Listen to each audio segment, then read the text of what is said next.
My name is Russ Rogerson. I'm the president and CEO of the Morgantown Area Partnership, and I'd like to welcome you all here today. This is a learning lab on transforming stress. We think it's pretty appropriate given the fact that the COVID-19 and the shut-in and shut-down has generated quite a bit of that, more of that in our lives. So Colleen, we appreciate you being here and taking us through some ways to deal with that. And we look forward to hearing your presentation, and I'm going to turn it over to you. Thank you so much. Great, thanks, Russ. So I'm Colleen Harshbarger with Wellbeing Solutions, and my business helps individuals and organizations optimize health and well-being. And one of the ways that we do this is through workshops. So I'm really happy to be here talking to everybody. As you said, Russ, it's such an opportune time to be having a conversation about how we can transform stress in our lives, and to acknowledge, one, that is natural at any time, but especially now for everybody to feel a little bit like their lives kind of taken over from stress. So the good news is there's a lot that we can do about it, and we're going to dive into that. And I just want to start out by highlighting a bit about the, sorry, my slide is not forwarding. Bear with me one second. There we go. About the cost of stress right now in our society is huge. Number one cause of death in the U.S. is heart disease, highly correlated with stress. Hi, Terry. Number three cause of death in the U.S. is stroke, also highly correlated with stress. And 33% of adults age 20 and over have hypertension, also highly correlated with stress. So stress is costing us a lot. Americans overall are overwhelmingly stressed. 55% say they experienced stress a lot during the day. 45% felt worried a lot. 22% felt angry a lot. This is data that comes to us from the Global Wellbeing Report, or Global Emotions Report, part of the Global Wellbeing Index that Gallup does. I'm just trying to manage the size of this screen so I can see my slides here. There we go. So the other thing to think about when we think about not only the cost of stress to our health, but there's a dollar value associated with that cost to our health. So $2.2 trillion are lost in the United States as 12% of our GDP due to stress at work. So things like chronic disease, disengagement, and work-related stress are incredibly costly. And people sort of think of that as, isn't that just the way that it is? But there's a whole lot that we can do about it if we think proactively about our health and we think proactively about managing stress. So I want to start with this model that this is the crux of the work that I do. It's a whole person well-being model. I train international health and wellness coaches on this model. I can do workshops in any organization about any one of these topics. And I do teach 14 to 16 week-long courses on this whole thing. So my point with bringing that up is just there's a lot to it. But essentially what I want you to see from this picture, everything is connected. And if you look at these 12 dimensions of wellness with you in the middle of it, think about this as your internal operating system. So there is a way that each of these dimensions has an impact on you and how you can use each of these dimensions to optimize your well-being. As simple as that. So today we're going to talk about stress, and we're going to look specifically at the dimensions of breathing, thinking, and moving, and how we as humans take in information that impacts us. Maybe stress impacts us negatively in our thinking, our breathing, and our moving, but we can use those dimensions, those aspects of ourselves to really flip the switch on stress. So absolutely everything is connected, and the cool thing is you make a change in any one area of your life. This happens all the time when I'm coaching people. I might have people who are interested in losing weight and they think that they're going to just focus on eating, and all of a sudden everything else, we do assessments around these dimensions, everything else gets better. So if you start to focus on improving one small area of your life and your well-being, everything's affected. And again, stress affects all of these dimensions. So I want to talk a little bit about the physiology of stress. What's happening in our bodies when we feel stressed? As humans, we are built to survive. That's how we've gotten evolved as far as we have. So part of our survival mechanism is something called the amygdala. That's this little red spot that you see in our brain. And the amygdala is part of the limbic system that's involved with processing emotion. So when our senses take in information, when we hear something, smell something, see something, and here's the key, think something that our bodies perceive as a threat, the amygdala goes off like a fire alarm. Alarms go off in your body, your heart rate gets quicker, your breathing gets shorter, your muscles get tenser. It's a huge fire alarm that triggers something called our autonomic response or our autonomic nervous system that's associated with fear. The thing to know about the amygdala, when those fire alarms are going off, number one, amygdala is first responder. So the first place information is going to go when we see, smell, hear, think anything that's threatening is the amygdala. And two, when it's going off, you cannot access the rational part of your brain, your prefrontal cortex. Can't happen. It gets shut down when the amygdala is flared. So there's a survival mechanism called the amygdala that goes off when we're feared, and it's all about keeping us surviving. So to understand even more kind of the role that our bodies, what happens when we experience stress, when we have that first kind of information from our senses and the amygdala is going off, we call that the fight, flight, or freeze stage or response of stress. First responder, that's the first thing that happens. The second thing that happens, if the stress is still there, is something called the resistance reaction. And when that happens, so fight, flight, or freeze will only last a certain period of time. Stressor's still there. I still got to keep going. I'm going to push through it. That feeling of going against the grain. What's happening when we're in that part of the stress response is cortisol, a hormone associated with stress, starts getting released. And again, think survival. If we were really in a life-threatening situation, we want that to happen because it helps activate our energy system. But it's also depleting. Cortisol that keeps secreting over a period of time breaks down our bodies. It breaks down our muscles, it breaks down our bones, it breaks down our energy system. We feel absolutely depleted if we have constant cortisol release. So a lot of the times when we're dealing with a stressor, these first two stages of response is enough to get us through it. But often it's not. Often we can end up in this place that we're absolutely depleted. Cortisol keeps being secreted, starts to have an impact on our metabolic system. This is why high stress and people who are trying to lose weight and have high levels of stress, it just doesn't work.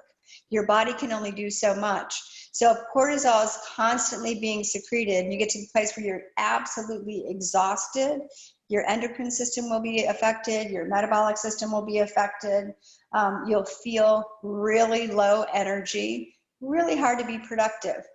So here's the tricky part, is that we have this cultural training that says, if I have a lot of work to do, I got to go against the grain, that resistance reaction. I got to keep pushing. I got to keep going. And the truth is, it is counterproductive because we run out of steam. And again, think about accessing the prefrontal cortex, our creative and rational part of our brain. We just can't do it. But we're not trained to know that. We're not trained to say, oh, I need to insert breaks in my day so that I feel like I have energy all day long, or that I don't constantly secrete cortisol. Now, the interesting thing about these stages and kind of why we even have them, that fight, flight, or freeze mechanism, again, think about evolution, was really about running away from that saber-toothed tiger.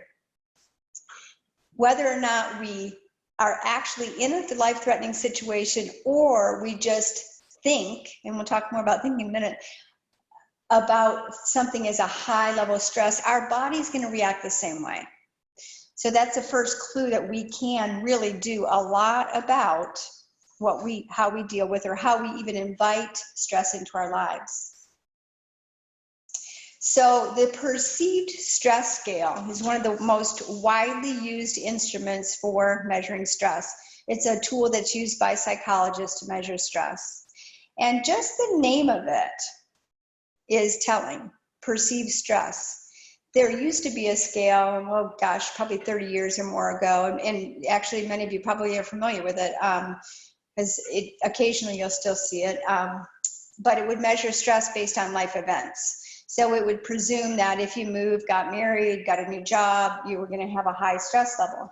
And then researchers started seeing places where people had cultures where people had what a lot of developed countries would think they should rate really high in stress, and they weren't. And so they started looking at, well, what is that about? Well, they understood that it's how we perceive, how we use our senses to take in information about the world around us, and how we choose to react to it, that's really indicative of our stress levels. So perceived stress is key, and that helps us differentiate. So are we talking about physical stress, again, having to get out of the way of either a saber-toothed tiger or a car that's going to hit us? We want our amygdala to fire, we want to get out of the way. Or psychological stress, ways that we're using our mind, certainly not on purpose, but just because we've been trained or have habits of doing that act as if there's a real life stressor in my life right now, when indeed there's not a physical need to fire my amygdala to save myself. So to help you think about this, I'm going to ask you, and I didn't say earlier, this is sort of an interactive. I'm going to ask some questions as we go here, and we'll do some experiential exercises. If you think about stress on a time continuum, past, present, future, and tell me where does stress come from for you? You think about it, is it coming from the past, coming from the present, coming from the future? Anybody chime in here? Your stress, past, present, or future? This is Terry. Mine comes from the past. Can you give us an example, Terry? I guess I don't have a close relationship with my brother, and I remember things, and the next thing you know, I'm all stressed out over it. Thank you for sharing. That's a great example of past stress. So past stress is exactly what Terry said. It's a replay of a tape that we play in our mind about something in the past that didn't go the way that we hoped it would. Whether it's a relationship, students can relate to students in college or high school, whatever, feeling like I didn't do as well on a test. But a tape that plays over and over again that essentially really beats us up about how things might have been different, when the reality is at this point in time, that replay does nothing to better the situation. There might be strategic things that could be done, and maybe there's not something that can be done, but the continual replay is just a way of inviting stress into your life, and it's not doing anything to kind of solve the situation. How about future stress? Anybody have that experience?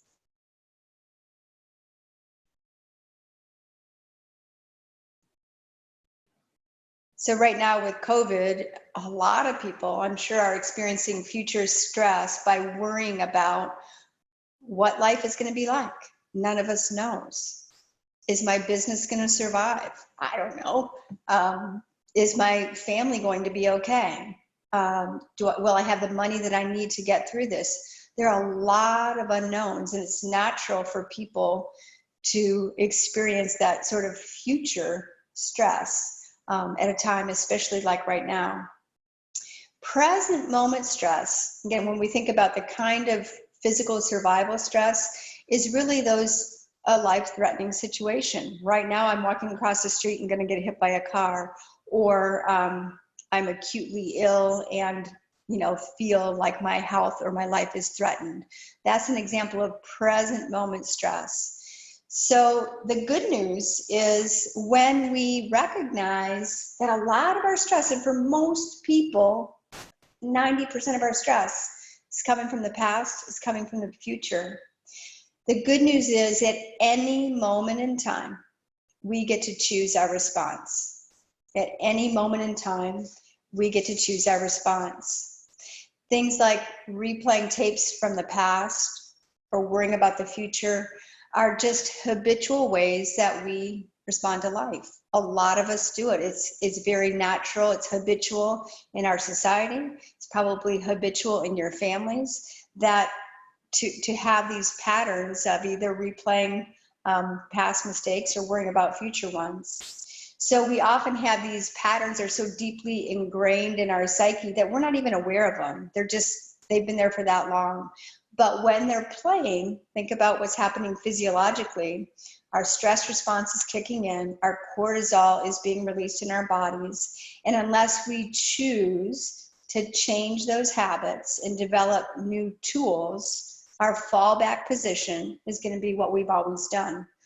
So we can choose our response, and it starts really with awareness, just starting to notice some of our built-in physiological ways of knowing when stress is starting to creep up on us, and be intentional about picking another path, choosing another way. So once we're aware, we can use repetitive patterns to retrain our bodies, to retrain our minds, and to get a better intentional overall outcome with our well-being. Again, think about stress and the cost of health. It is huge. And again, the good news is there's just so much that we can do with even just little steps. So let's start by talking about the body. And the body literally keeps the score on stress. So not only does cortisol get secreted in our bodies when we're stressed out, but it shows up in some really specific ways. Probably right now, all the computer work we've been doing with COVID and working from home, you might start noticing, if you haven't already, physical aches and pains that you maybe didn't have before or weren't as aware of. So when we're on the computer all day, the upper neck, trapezius starts to get rounded like this. Your body is literally sending you signals. Let me go. This doesn't feel good. What do we do about it? Keep working, because we got more email to get through or more Zoom classes to get through or whatever it is. So when we ignore the signals that our bodies give us all day long, stress accumulates in our body. On the other side, if we listen to our body and just let it go, it doesn't accumulate. It's really that simple. So sit for a moment and think about, stress in your own life, where you feel it in your body.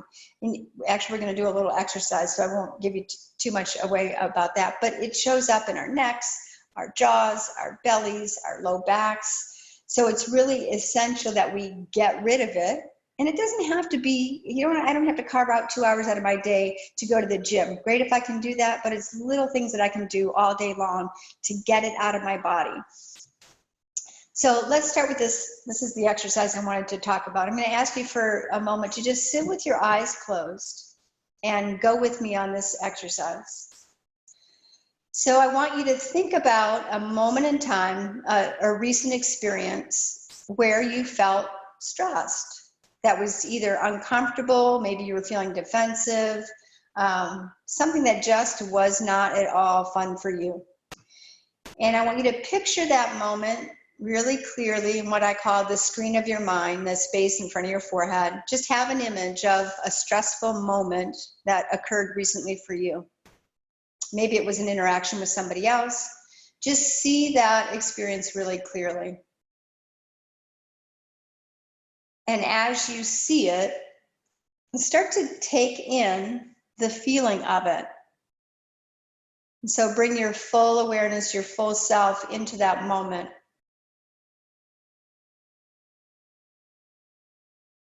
And then notice, just sort of do a scan. What do you notice about your head? your jaw, your neck and your shoulders, your chest, your belly, your low back, your breath. Just kind of observe and scan. What do I notice when I replay this stressful experience? What's my body telling me?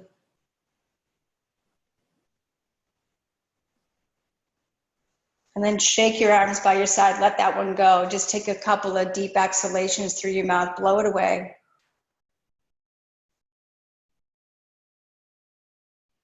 And I'm going to ask you to switch the screen. Notice just your breath. And now I want you to recall a recent experience that was pleasurable, uplifting, expansive, one where you felt really good. It doesn't have to be a big moment. It can be as simple having fun with a kid or a pet or being out in nature, something clear and recent. And just see that experience really clearly in your mind's eye. And start to take in the felt sense of that experience, really bringing yourself back into that moment.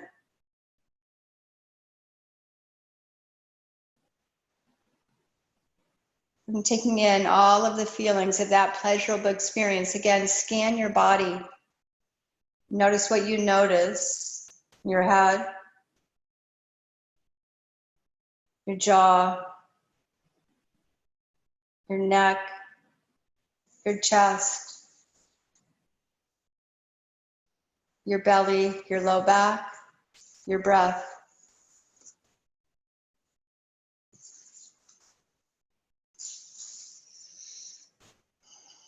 And really take it and observe, where do I notice this in my body?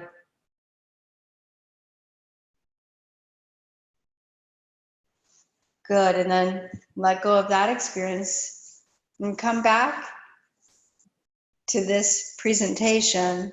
And I'd love to hear from a couple of you. What did you notice in your body from either what I call the internal no experience and the internal yes experience? What did you notice? You have to unmute yourself to share.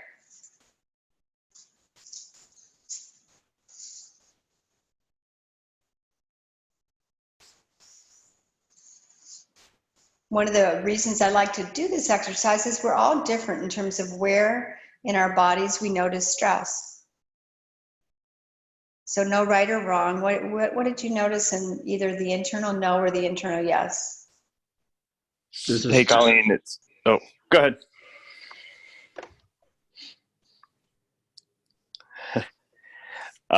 This is Matt. I'll share. First off, I noticed I didn't really like recalling.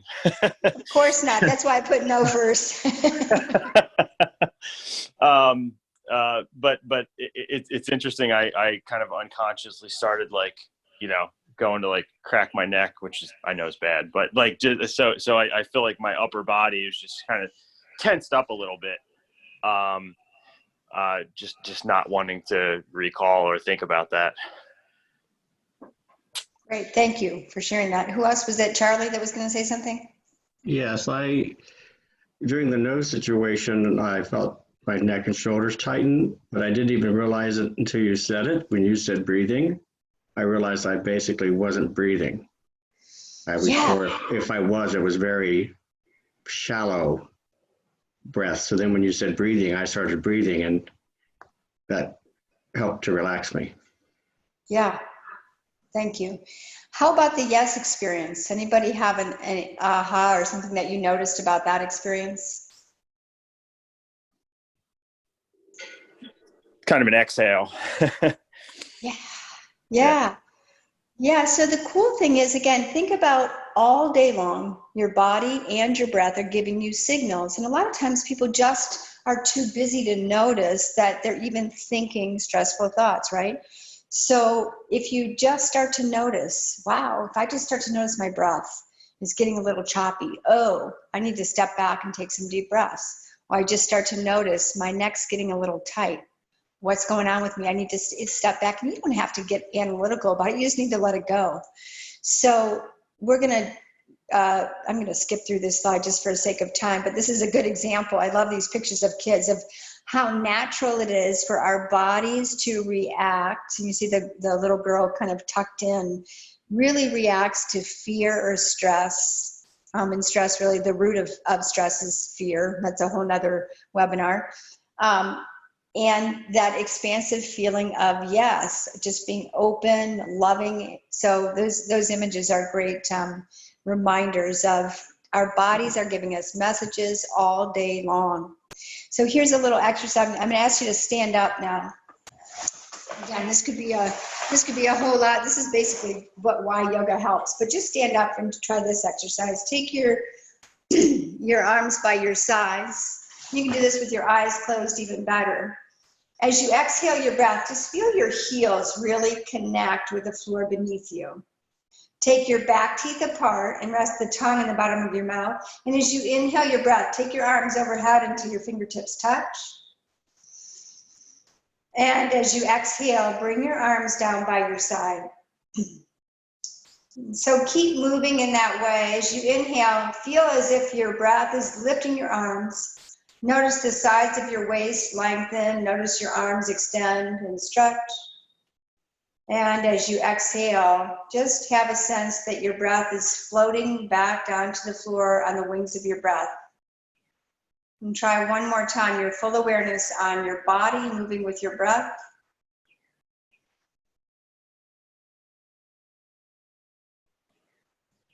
And then releasing your arms back down.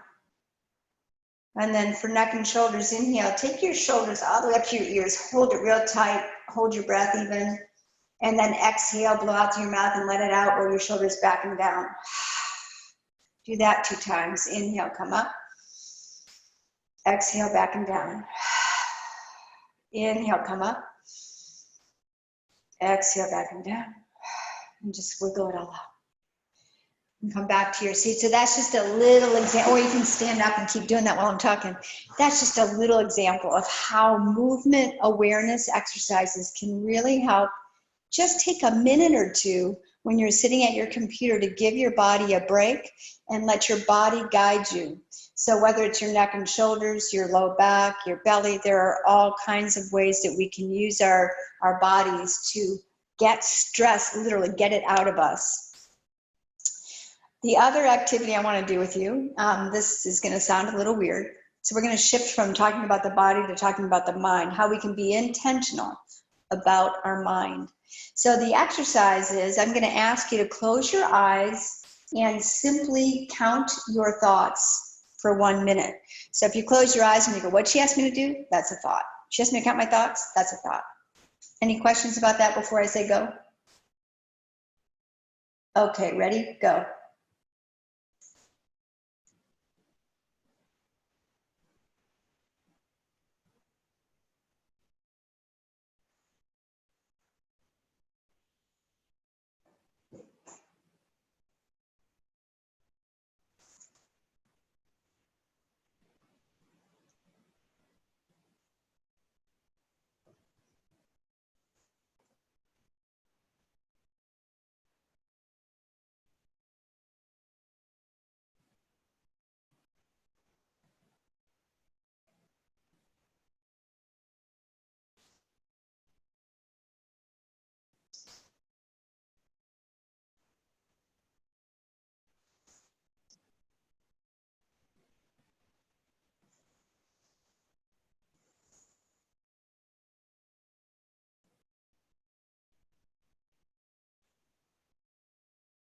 Stop. And go ahead and tell me or put in the chat, either one. What did you notice? How many thoughts? Actually, for some reason, I can't see the chat right now. So go ahead and just tell me. No right or wrong answers. How many thoughts in 1 minute? I had about 25. Thanks. I had 19 or so.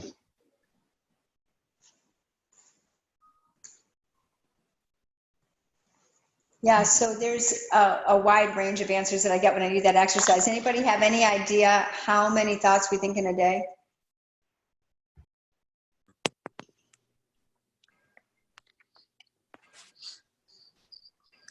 60 to 70,000. Wow. So it's amazing we get anything done. There's a part of our brain that's job it is just to produce thought. I'm curious if anybody noticed a sense of wondering, why am I having that thought? Or that's a good thought, bad thought. Wish I didn't have that thought. Anybody have that experience?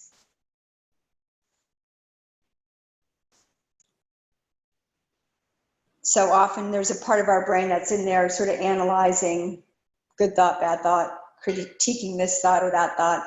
That's a part of our brain that's analytical, sort of acts like a judge. And we're just in there. I call it the part that produces thought, a monkey, and the judge is analyzing it. The monkey and judge are in our brains playing ping pong all day long. How about the awareness that I'm sitting here counting my thoughts? Anybody notice that? Yeah, I felt that, and I counted it as a thought a couple times. Yeah.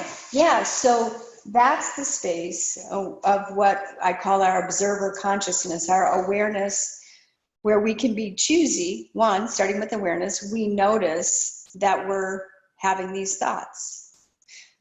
60 to 70,000 thoughts a day. Most of them are replays from the day before, and the day before. Most of them we're not aware of. And if you had to guess, overwhelmingly are the majority of thoughts, at least in Western culture, positive or negative? What do you think? Negative. Negative. You got it. Yeah, absolutely. So the more we identify with our thoughts, which, by the way, a good reminder is we are not our thoughts. We are human beings having thoughts. The more we identify with our thoughts, especially the negative ones, the more we lose our center and our intuitive mind, that wise, spacious presence that allows for innovation, creativity, surprising discovery. So it's when we're in that observer consciousness, and it's really about present moment awareness, the awareness to know this past worry that I've been playing, that doesn't serve me right now, or this future worry does not serve me right now. In this moment, right here, right now, I have the power to choose a thought that serves me or a thought that doesn't. I have the power to choose a focus on my breath, if that's what I need to do to bring myself back to the present moment, a release of tension and stress from my body. But in any moment in time, I get to choose what I want to think. Now, this is about training. It's really about an attitudinal workout. Just like you work out your muscles, this is countercultural. I wasn't raised with this in school. You probably weren't either. So we train ourselves to shift from replaying past stories that are negative, from worrying about the future that are negative, and train ourselves to be present in the moment and choosy about basically what we're feeding our minds. So one of the ways that we do that is through affirmations. There's a lot of ways we do that, and for the sake of time in this presentation, I just picked one called Affirmations. This is a little sample. There's tons of affirmations that you might use. And I like the image of the seed, because when I think about retraining my brain, I can look at it two ways. I can focus on the negative thoughts and I think about plucking out the weeds, but I don't want my focus to be on the negative. I want to be focused on the positive. So when I think about planting a new seed of positivity, like I'm planting a flower, and I plant so many flowers that the weeds just don't have room to grow. So examples of affirmations that you might use if they resonate with you. And again, there's literally infinite supply of affirmations. You can write your own. But I am at peace. Just telling yourself that as many times a day as you can. I accept my uniqueness. I'm in the process of positive change. Life supports me. There is plenty for everyone, including me. All my relationships are harmonious. I love my body. In every experience, there's opportunity. So again, there's a whole lot more that I could say about being intentional with the use of our minds. But when we know, again, another kind of signal that we're kind of starting on what I would call a downward spiral, when we notice our minds are just, you know, harshly critical to ourselves or to others, kind of in a mental funk, it's just a wake-up call. It's part of your internal mechanisms that's saying, hey, you know, whoa, something's really not right here. I want to make a shift. Awareness is step number one. Here's a tool that you can use specific to mind as step number two. There are a lot of different resources for affirmations, and if this at all intrigues you, you can schedule some time with me after the presentation and we can talk about any of these techniques. So again, we talked about the body, we talked about the mind. I want to talk a little bit about the breath. Another real quick exercise, just close your eyes and see if you can breathe. If you're not stuffy, see if you can breathe in and out through your nose. And just notice your breath as you inhale and as you exhale. If your mind wanders, and it will, just say breath and bring your awareness back to your breath. Just notice your breath as you inhale and as you exhale. Full awareness on just your breath.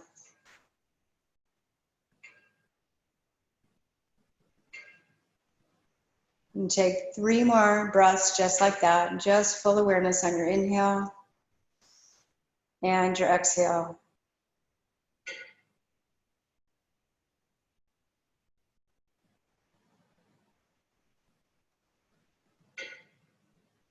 Good, and then come on back to class and I'll tell you a little bit more about breath. So as Charlie mentioned earlier, he noticed when he was in that stress state, his breath was choppy. Another cue that your body's letting you know something's not well here. Your breath is actually the only part of your autonomic nervous system that you can control at will. Your autonomic nervous system controls that stress response. It controls your digestive organs, everything, controlled by your autonomic nervous system. The only way to get out of that amygdala flare that I was talking about earlier is your breath. It's the only part of your autonomic nervous system you can control at will. As humans, we have 2 lungs and a big diaphragm, and there are a whole lot of ways that we can take more energy in through our breath that I'm not going to teach here. But just that simple awareness, just noticing your breath is a great place to start. So breathing is one of the 3 ways we as humans take in energy. We are not just physical bodies, we're energy systems. There's science that backs that up. It's called the theory of dissipative structures. That basically says we take in energy, information. We take in energy through our senses, through our breathing, through our eating. We transform it in our bodies and we put it back out there. When there's a disruption in that energy transforming in our bodies, we get sick. That's what disease is. So if we understand breathing is a primary energy input, that's why I brought up 2 lungs and a diaphragm. Most of the time people use about 1/4 of their lung to breathe, but we can train ourselves to just expand a little bit more in the diaphragm and lungs and take in more breath, which gives us more energy. So it's really our most important energy input if we understand it at a cellular level. Oxygen and glucose comes from eating, are really the 2 key components that create something called ATP, which is basically what gives us energy in our bodies. So understanding breathing, again, listening to it as a tool, my body's telling me, my breath is telling me, something's not right here. I'm breathing really choppy. I might notice that first. Oh, I can choose to change. I can just start to notice my breath and take a deeper breath. In fact, Andrew Weil, I don't know if you guys know who he is, but super well-known physician, integrative medicine physician. He actually said this to Congress a few years ago when he was on a panel. And they asked him, if you were to give people 1 tip about their health, what would it be? And he said, if I had to limit my advice on healthier living to just 1 tip, it would be simply to learn how to breathe correctly. So really, really powerful testament for the power of breath. So we're going to close with something called a quick coherence technique. Coherence in this term comes to us, and there's so many fascinating studies that have been done in the past, 10, even 20 years ago. The Heart Math Institute started, that is starting to understand the body and how it responds to stress and how the body is controlled. And the Heart Math Institute understood more than 20 years ago that the heart is really sending more messaging out to the body than the brain is. There's a two-way relationship between heart and brain communication, and the heart actually sends out more messages than the brain. So when our brain and our hearts are operating in synchrony, we call that coherence. And it also is measurable by something called heart rate variability. But basically, coherence is an optimal state in which the heart, the mind, and the emotions are all aligned and in sync. And physiologically, the immune, hormonal, and nervous systems are all in sync. So we're going to end with this thing called the quick coherence technique that teaches us how do we do that? How do we get everything in sync? So one more time, I'm going to ask you to sit before you close your eyes. I'm going to ask you to take a hand and just put it right in the center of your chest. And then close your eyes. Bring your awareness again back to your breath. I like to say, make sure your back teeth are apart and your tongue is on the bottom of your mouth. That just brings a softness to your jaw. And bring your full awareness to your breath as you inhale and exhale. And as you breathe, just notice, bring your awareness to the space beneath your hand in the center of your chest. That's called your energetic heart center.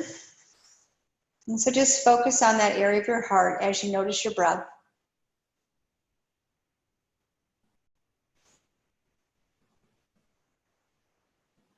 And then just imagine your breath is entering and leaving your body in the space beneath your hand in the center of your heart. So as you inhale, you feel your heart expand, your hand lift, and as you exhale, you feel your hand lower and maybe a sense of softness. Just take a couple of breaths in and out through the center of your heart.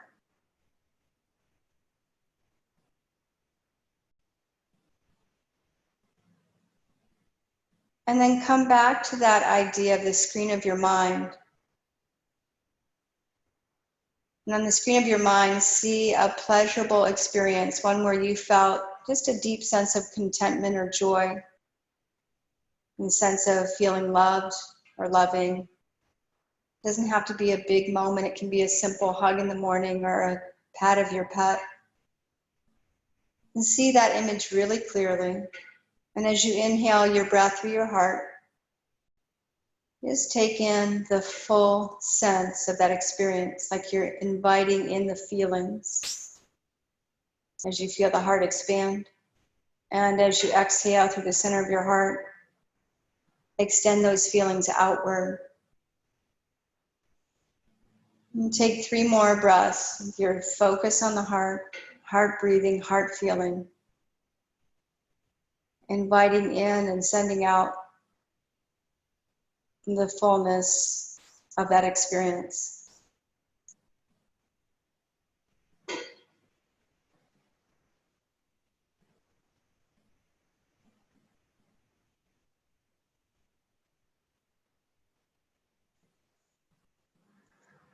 Good, and then as you're ready, I ask you to come back to the call.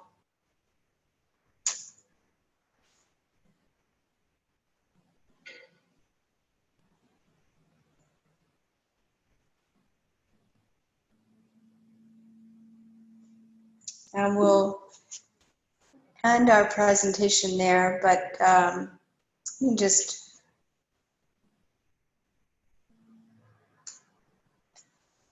okay, so I ended on this slide and just stop here and ask you to reflect on anything that you noticed from that experience, or also give you any time right now for questions and answers, anything at all.